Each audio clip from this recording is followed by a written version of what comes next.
Keep this frequency clear. Keep this frequency clear. CJAM. Redefining radio in Windsor, Detroit. We are 99.1 FM. Keep this frequency clear. Coming to you live from the MediaPlex in downtown Windsor, this is a presentation of St. Clair College Journalism.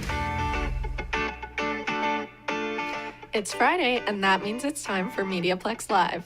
On CJAM 99.1, Redefining Radio in Windsor, Detroit. I'm Sydney Langlois. I'm Anna Safta. I'm Pauline Bounier. And I'm Gracie Lowe's. And you are in for a half hour of news, views, commentary, and maybe a few laughs. But first, the news.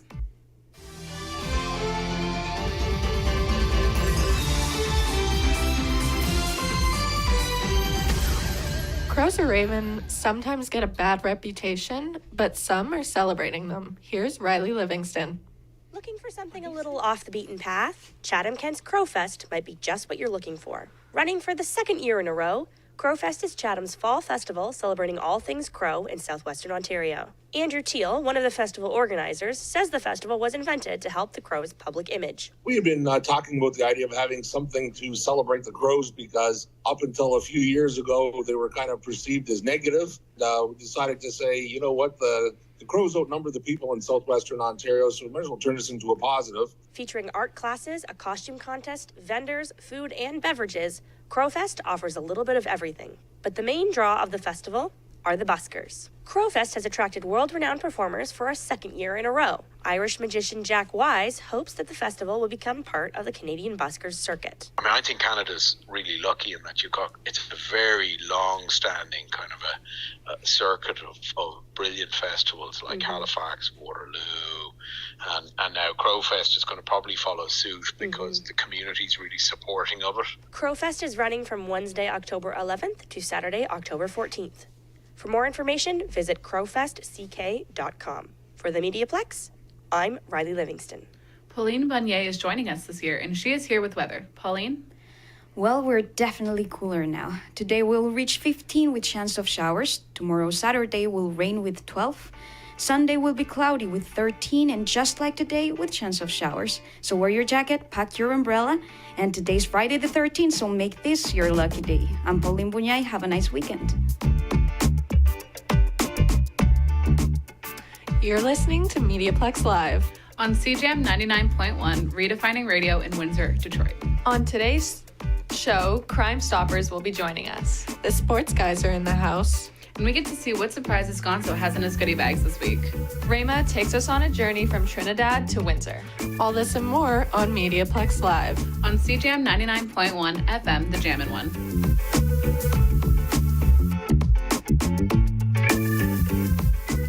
Constable Lauren Briscoe from Crime Stoppers gives us our weekly Crime Stoppers update. The Windsor Police Service and the Windsor Police Services Board approved the reward increase from $5,000 to $20,000 related to the Geraldine Butterfield homicide investigation. On Saturday, May 25th, 2019, around 7:30 p.m., officers responded to 591 Wellington Avenue and found the deceased 63-year-old female in her apartment. The Windsor Police Service's Major Crimes Unit became involved in this investigation. It has been, if you have seen any suspicious behavior around 591 Wellington Avenue on May 25th, 2019, or know any information on this ongoing investigation, contact Major Crimes Unit. If you wish to remain anonymous, contact Crime Stoppers at 519-258-8477 or go online at catchcrooks.com. I am Police Coordinator Lauren Briscoe. Today we are joined by MediaPlex grad Sean Preble. Hi, Sean. Hi. So, Sean, tell us a little bit about yourself, your post-secondary education, and what you're up to now. Well, thanks for having me. Yeah, so I was born and raised in St. Thomas, Ontario. Went to Western University for a BA in psychology, where fell back in love with writing. And so I came here to St. Clair College for their journalism program. Loved it so much that after doing a master's abroad in England, I came back to take the media convergence program right here at the MediaPlex. Found myself really enjoying the convergence media aspect, taking a story from print to radio to television. And since taking that program, I went on to join Global News, where I've actually been putting that really into application. I've been doing stories online, then going and doing something for TV, have done a wealth of different types of stories, from politics to human interest to everything.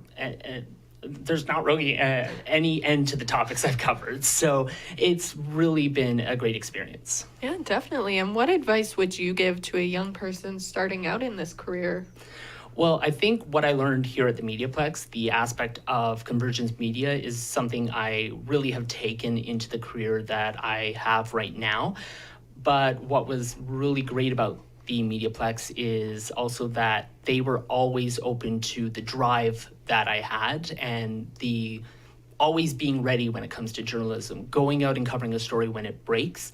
There was never a case where I felt like I couldn't do that. So I would say have that drive, be ready, be curious, and there's really no end to what you can do in journalism. Definitely. Well, thank you so much for joining us. Sean is a digital broadcast journalist at Global News. Blake Sharp is joining us this year, and he's here with the Day of the Year. Blake? Good morning. Today is October 13th, and to make it even better, it's Friday, known as a spooky day. How about some treats to make the day better? Why not have some M&Ms? It is National M&M Day after all. Personally, I love the peanut M&Ms. Head on over to any store close to you that sells them and treat yourself with something delicious and sweet. You can choose the original ones or the peanut ones, or have both if you would like. Every time I bought a pack, I would eat the blue ones first. Why? I have no idea, but I'm sure I'm not alone. Happy Friday the 13th. All right, let's hop into the Wayback Machine. Elliot is here with some history. Elliot? This week in history, we start with a little bit of a continuation off from last week. Yet again, we're going across the Detroit River. We go back to October 12th, 1915, when the Ford Motor Company built its 1 millionth automobile. This car, known as the Model T Ford, was at the time the most owned car in the world, probably because there wasn't many options. The Model T Ford led the way for improvement and innovation. Now, let's go local to talk a little bit about the history of Sandwichtown.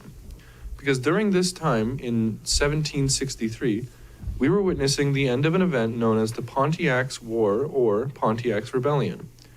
It involved many groups of indigenous peoples under the leadership of Pontiac, who led a siege on Fort Detroit from May 9th to October 31st. The forces traded many blows and captured multiple forts, but in the end, there was an unknown amount of casualties, and for a long time, it was viewed as an indigenous loss, but is now viewed as more of a stalemate. Thanks for looking back. I'm Elliot St. Aubin. If you're looking for all things entertainment, well, Zach and Riley have you covered. Here is ZNR Entertainment. Hi, I'm Zach. And I'm Riley. And we'd like to welcome you to our segment, ZNR Entertainment, where we'll be talking all the latest in TV, movies, music, celebrities, and more. So stick around to see what's in store for this week. Today, I'm sitting with Ken Amlin, who runs KRA Productions, Inc. So, thank you for being here, first of all. Hi, Zach. Thanks for having me. So, I gotta say, what got you interested in production? Well, production, movies. You know, growing up loving movies in general, that's really where it all started. And in high school, a friend of mine, Corey Bissett, came to me and said, hey, we should make a movie. And naively, not knowing how the hell to do this, we decided, of course, we love movies, we know movies, we should make a movie. And we jumped in head first, and it was really baptism by fire. All-time favorite movie would definitely be Monty Python, The Holy Grail. It was my 7th grade teacher showed a clip of that film in our English class. It was the witch trial. We were performing a Macbeth scene or something like that. And I immediately went home, went right to Blockbuster back in the days of VHS and rented a copy of it and watched it over and over that night until I ended up just buying a copy when it came out on DVD years later. For those of you out there, be kind, rewind. What makes a great short film? A short film, the things that make a great short film are the same things that make a great feature film. It's storytelling. You need to tell a great story. And, you know, short films often get confused with short skits. A skit is a great little scenario, but a short film kind of becomes more than that when you can tell a story. You have to tell all the same elements in a much tighter time frame. You only have a minute maybe to set up the world and explain what's going on before you can go through all the same beats that a feature film would do. Alrighty, so what advice do you have for anyone who wants to go into filmmaking, or specifically short filmmaking? Well, now is a better time than ever to do it, right? You can pick up your iPhone and start shooting something. You can grab some friends, come up with an idea. Everything is at your fingertips. You don't need to go buy specialized equipment. You can shoot right on your phone, you can edit on your phone, and obviously as you develop, there's no shortage of equipment that you can buy to help, but everything you want and need to get started is right there. Thank you so much for your insights, and thank you so much for being here. Our thanks to Ken Amlin for joining me this evening. You've been watching This Week in Entertainment, Windsor Style. If you want to know what's going, then What's Up Windsor is for you. Here's Joelle Brazard. What's up, Windsor? Here's what's coming up this weekend and next week in our local live music and art scene. Saturday night is jam-packed with shows for all music lovers. October 14th has Psychic Void, Stunner, Bad Egg, and Pretty Maddie at Craft Heads Brewing Company, starting at 7 p.m. with a $15 cover. Friends from Church and Mothers Against Drum Machines will be at Fog Lounge, starting at 9 p.m. with a $10 cover. Cat Clyde will be at Meteor, starting at 9 p.m. with a $20 cover. Zero Tolerance, Powerhouse Zeus, and Noam Chomsky are at Villains Bistro, starting at 8 p.m. with a $15 cover. And lastly, Your Rich Friends at the Chelsea, starting at 10 p.m. On Tuesday, October 17th, we have David Tosh and Nate Blackton at Meteor, starting at 8 p.m. with a $10 cover. That's all the upcoming shows for this weekend and the following week. I hope you take the time to come out and check out some of Windsor's amazing local talent. Tune in next week to find out what's up in Windsor. For the MediaPlex, I'm Joelle Broussard. I know absolutely nothing about sports, but that's why we have Cam Segan and Jesse LaRouche here. Take it away, sports guys. Welcome to the Sports Guys. I'm Cam Segan. And I'm Jesse LaRouche. The St. Clair Saints softball team is coming off their second consecutive national championship. The Saints offense was on fire, hitting 4 dingers and putting up 9 runs to beat the Durham Lords. Sierra Bolter was on fire, notching a double and a homer in the game. And on the mound, Brianna Kressler threw a no-hitter. Speaking of no-hitters, last night the Saints men's team swept Lambton in a doubleheader. The Saints dominated both games, throwing a combined no-hitter in the second.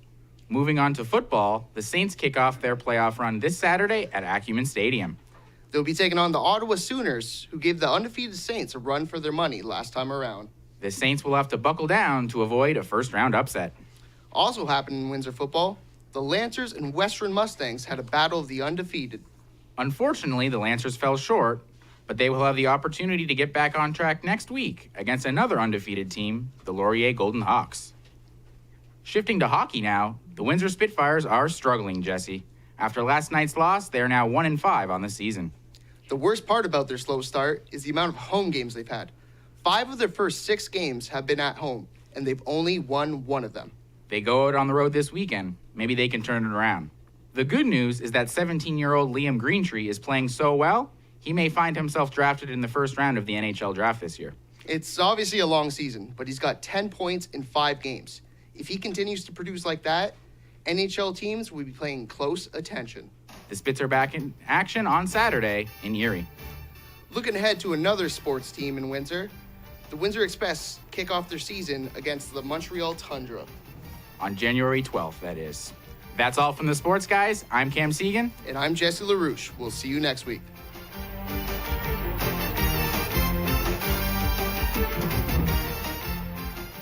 Healing the soul and the monster within, one man's fight with depression, and the search for the road to glory. Here's Jason Herman. Everything is alright. This is my life. Yeah, I'ma do it alright. This is my life. Let's go for this. You know it's my night. This is my life. Everything is feeling alright. Everything is feeling alright. It's alright. You know it's alright. It's alright. You know North. It's alright. Yeah. It's alright. Let's go. It's been a minute, hey. Feeling like I Welcome to episode 1 of Homebound. I am the Master of Ceremonies, North, and I will be your guide on this journey. I honestly have no idea where to even start, but I feel that's what part of this is, and really what this ride called life is all about. Yesterday during film class, I was asked to, coincidentally enough, along with the rest of my class, write down one thing that truly makes us happy. I know, right? I analyzed the room and overheard what others were saying, along with my own mind just chattering away. And I'm not going to get into what I overheard. And it was not the easiest to come up with something as you would think. And after running all sorts of things through my mind, I boiled it down to one simple thing. And as cliche as this sounds, my answer was love. I think more or less that's what this cast is all about. I mean, that's what everything is all about, right? I know. I want to touch on healing, the mind, the body, the soul, highlight my fight with the human condition, anxiety, depression, addiction, the ego, I call the monster within. But at its essence, it all circles back to love, finding my peace, my light on this road to glory. There has been far too many days where I've asked myself, why am I here? What am I doing? In reality, I search that I have been on has been for that 4-letter word, that magic love. Over the next few episodes, I will touch on things that I have found over my life that help shape who I am today, help me find my way, things that I have felt head over heels for, and some things that have broken my heart. But remember, something broke can always be fixed. Things like hip-hop, the true art of freestyle, writing poetry, and music in general. Movies, I mean, heck, I still tell my kids that I'm secretly Bruce Wayne, and I still rock a Ninja Turtle cut. Food, being the fatty that I am, show me a pizza and I'll show you an empty box. Hockey, my first love, and skateboarding, my first mistress. There's still something about those girls I could never let go. In video games, hey, you can still catch me smashing victory royales on Fortnite every Friday night. And even yoga, yes, magic yoga. I've been practicing for nearly 3 years, and the health benefits are mind-boggling. Thanks, Farrell, for that one. The mind, the body, and the spirit. Oh yeah, the spirit. There is just so much to touch on during this wild ride called life, and I aim to hit all those targets and find out just what it takes to become that love that I seek. I think the world deserves to feel that. I've come to realize that I know about as much as I did when I was 5 years old, and as funny as that sounds, I know I'm not alone. And I really want to just find the answers to the question I'm not even sure how to ask. So, at the end of it, join me on this journey on our way homebound.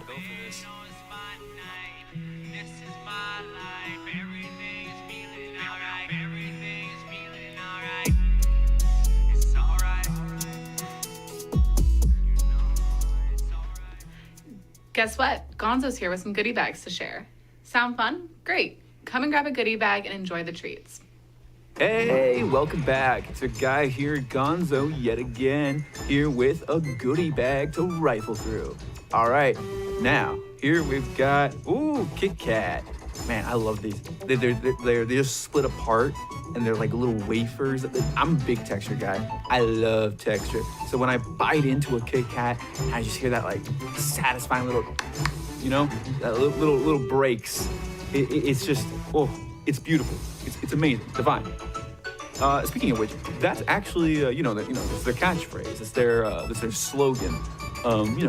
Need a break, need a Kit Kat, something like that. Now, speaking of breaks, one thing that I do not like about the current state in my local area, I figured, it's close by, I might as well talk about it, is construction. Now, there's a saying in Windsor that there are 2 seasons, winter and construction. And while that may be true, it doesn't mean that they have to start putting construction out literally at the tail end of August on a road, Dominion, a road that passes through like 4 different schools. I don't know what possessed the city to do this, but it's not. It doesn't taste as good as a Kit Kat. Let me tell you. Don't really know how that analogy works, but I guess we're going with it now.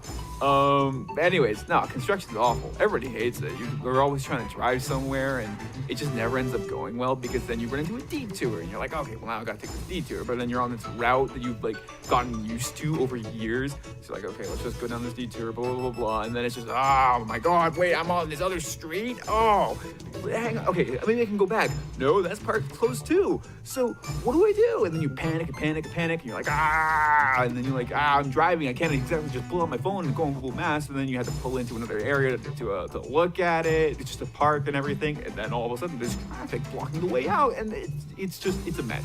It's a mess. Oh, you know what makes it better? Chocolate. This isn't sponsored, by the way. None of these episodes are sponsored. I just like chocolate. All right, well, that's about all the time I have for now.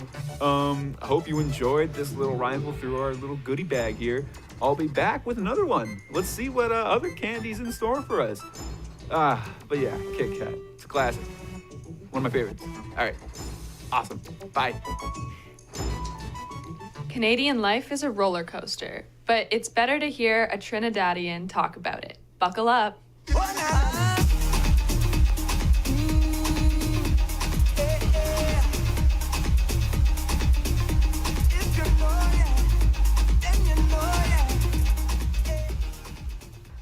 Welcome, welcome, welcome to the very first episode of Talk Your Talk, where we understand that Canadian life can be hard, but it's better to hear Trinidadian talk about it. I'm your host, Rayma Bax-Roberts, and while a lot of people might be running from Canadian temperatures, I gave up sand for snow. However, it's still one of the best decisions I've ever made. As we approach winter, though, I have to admit my nerves are getting the best of me because it's giving me serious PTSD of when my husband, our son, and I moved to Canada in January. Yes, it's absolute bonkers that two islanders with a baby would move to Canada in the middle of winter. Although we were in Toronto at that time, and thank God I no longer have to chase a TTC bus with a stroller in inches of snow. The thought that winter is coming still triggers me. As a mom, it's probably one of the hardest things seeing your toddler extremely sick. And you know the reason is because he's an island boy and just not accustomed to Canadian temperatures. Which, let me clarify, is not even close to having your AC blasting on the highest temperature on a cold day in Trinidad. Thankfully, my little island boy weathered the storm, literally, and I'm hoping that his immunity to these temperatures have somewhat increased by now. The Caribbean is not just known for its warm temperatures, but also its warm people. And even though one of the many reasons we left Trinidad was because of the high crime rates, Trinis know that we are each other's keeper. While I heard that Canadians have been scientifically proven to be the kindest people on earth, I had a different experience when we first arrived. My husband's son and I stayed with family for a couple of months, but somehow, every time the hydro bill arrived, they felt like landlords. After months of what is now a testimony, but for another episode, we finally got our own apartment and a vehicle. We was fetting, we was partying, we was enjoying ourselves, as if we hadn't just left behind our own house that we bought when we got married. 2 brand new vehicles and a place where we didn't have to pay for water. Car insurance was annually and electricity was every 2 months. But God has really been good to us. Not saying there aren't days where water more than flour, meaning things aren't difficult. But I've learned that the key is to remain focused and constantly remind myself of the reasons we left Trinidad in the first place. That this move is bigger than a few snowy storms and some runny noses, and that my son would have better opportunities in life, and my parents would get to actually enjoy getting old. That the days of missing, eating roti and pilau would all be worth it. So stay tuned for all that Canadian life brings your favorite Trini girl, because you're going to laugh or cry. Either way, I promise it'll be a good time. Catch you on next week's episode, where my most handsome guest, my husband, will be joining me to talk about his side of the bacchanal. I'm Rima Baxter-Abbas. Have a good one.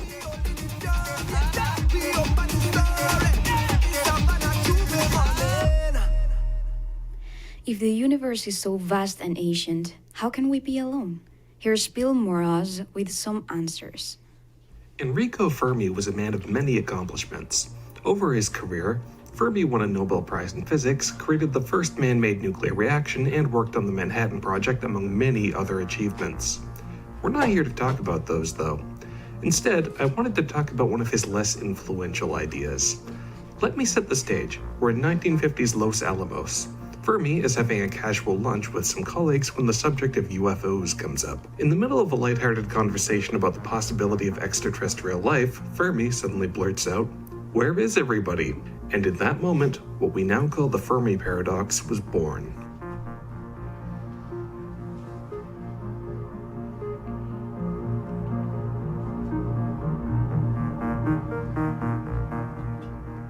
Welcome to Where Is Everybody, a podcast dedicated to explaining the Fermi paradox and its many proposed solutions. Alright, let's back up a bit and define some terms.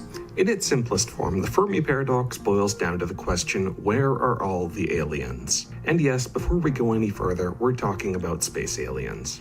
I know pop culture has conditioned us to view discussions of extraterrestrial life as the domain of crackpots and sci-fi writers, but let it be said that the concept of life elsewhere in our galaxy is still viewed as a serious possibility by most of the scientific community. That out of the way, let's dive in. The Fermi paradox stems from the supposed contradiction between the age and size of our universe and its apparent emptiness. The observable universe is vast beyond human comprehension, with billions of stars in our galaxy alone. It's also incredibly old. Current science estimates its age at almost 14 billion years. When you consider the elements that are critical for life here on Earth, carbon, water, sunlight, and so on, all of them seem to be fairly common out there in the great expanse of space. As a species, we've only taken our very first baby steps off our planet, and we've already discovered multiple bodies that could potentially host life in our solar system alone. When you consider all these factors together, it seems unthinkable that we could be alone. And yet, as far as we can tell, we are alone. Discounting the ravings of lunatics and conspiracy theorists, we have no credible evidence of any form of extraterrestrial life. No signals, no probes, no distant megastructures, nothing. When we look out into the universe, as far as we can tell, it's silent, empty, and dead, a phenomenon some have dubbed the Great Silence. So, why are these two facts contradictory? Well, consider this. Here on Earth, in the last century alone, we've doubled our population twice, walked on the moon, and built an instantaneous global communications network. Apply that sort of progress to galactic timescales, and you start to see why this is a conundrum. If a species were to send out colony ships to their nearest neighboring systems, and then those colonies repeated the process, even at relatively slow speeds, colonizing the galaxy, as some call it, it would take a few million years to colonize most of our galaxy. That's a long time for us, but on a galactic timescale, it's a blink of an eye. Even with conservative estimates of how long space travel might take, the reality is that on the sort of timescales we're talking about, the whole galaxy could have been colonized thousands of times over. So, to go back to the question Enrico Fermi blurted out in 1950, where is everybody? The ingredients for life seem to be common in the universe. The immense scales of time and space involved means that there was almost certainly countless opportunities for life to arise and propagate itself. And our experience here on our planet suggests that life will spread itself to all available environments and advances relatively quickly, at least on galactic timescales. All these factors taken together should suggest a galaxy brimming with life, and yet as humanity first peers out into the stars, we see a lifeless void. That is the Fermi paradox in a nutshell. I don't want to get ahead of myself here. The idea that our galaxy is completely barren is not a sure thing. It's entirely within the realm of possibility that tomorrow we might encounter some sort of signal from an alien civilization. The only way to really be certain would be to, get out there. But still, if there were really the sort of grand interstellar civilizations that we often imagine in science fiction, we probably should have seen some evidence by now. And every day we go without detecting anything makes those odds just a little bit longer. So, if we accept that there is a contradiction here, what's the solution? Well, nobody really knows. That's why it's a paradox, after all. There are, however, a great many proposed solutions to the Fermi paradox, ranging from plausible to absurd, and our subsequent episodes are going to be discussing some of the more popular ones. Until then, however, I'm Bill Moros, and this has been Where Is Everybody? Thank you, Anna, Sydney, and Pauline, and thank you for tuning in. You have been listening to MediaPlex Live on CJAM 99.1, redefining radio in Windsor and Detroit. On today's show, we've had contributions from Riley Livingston, Larry Forsyth, Zachary Balog, our sports guys Cam Segan and Jesse LaRouche, Jason Herman, Rema Bashk Roberts, Leo Gonzo Gonzalez, and Bill Morazzo. I'm Gracie Lowe's. And I'm Sydney Langlois. And I'm Anna Safta. And I'm Pauline Bunyay. And we'll see you next week at CJammers.